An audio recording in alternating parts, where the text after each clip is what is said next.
পৃথিবীতে আছে এমন এক দ্বীপ যেখানে নারীরা অবকাশ যাপনে গেলেও নেই পুরুষদের যাওয়ার কোনো অনুমতি।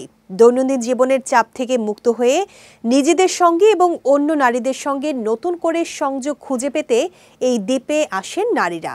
উপভোগ করেন নিজের পরিচর্যায় সব রকম আয়োজন। নারী কেন্দ্রিক দ্বীপটি নিয়ে আরও জানাচ্ছেন সহকর্মী শারমিন নিশু। সুপারশি আইল্যান্ড নামের এই দ্বীপ বাল্টিক সাগরে ফিনল্যান্ডের উপকূলে অবস্থিত এক অনন্য দ্বীপ। নারী উদ্যোক্তা ক্রিস্টিনা রথ দ্বীপটি প্রতিষ্ঠা করেছিলেন নারীদের জন্য একটি বিশেষ আশ্রয়স্থল হিসেবে। অস্পর্শিত নর্ডিক প্রকৃতির বুকে গড়ে ওঠা এই দ্বীপে অতিথিরা উপভোগ করতেন যোগব্যায়াম, ধ্যানচক্র, সাউনা, সমন্বিত সুস্থতা কার্যক্রম এবং পুষ্টিকর খাবার। সবকিছুই এমন এক পরিবেশে যেখানে পুরুষদের প্রবেশাধিকার ছিল একেবারেই নিষিদ্ধ। সুপারশি আইল্যান্ড এর ধারণাটি ছিল একই সঙ্গে সাহসী ও বিপ্লবাত্মক। এটি দ্রুতই বিশ্বজুড়ে আলোচনার কেন্দ্রবিন্দুতে পরিণত হয়েছিল।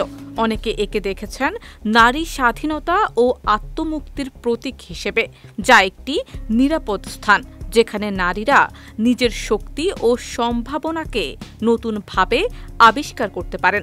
তবে এর পরও সমালোচকরা এর একচেটিয়াতা ও প্রতীকী বার্তা নিয়ে প্রশ্ন তুলতে ছাড়েননি। নারীদের এই আত্মমুক্তির প্রতীকী দ্বীপ বেশিদিন স্থায়ী হয়নি।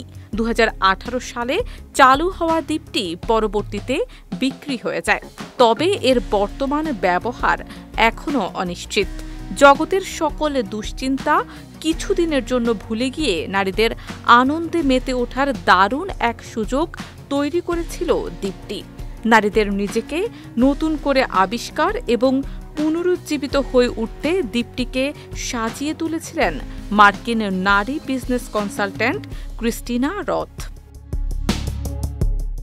শারমিন নিশু, বিজয় টিভি নিউজ ডেস্ক।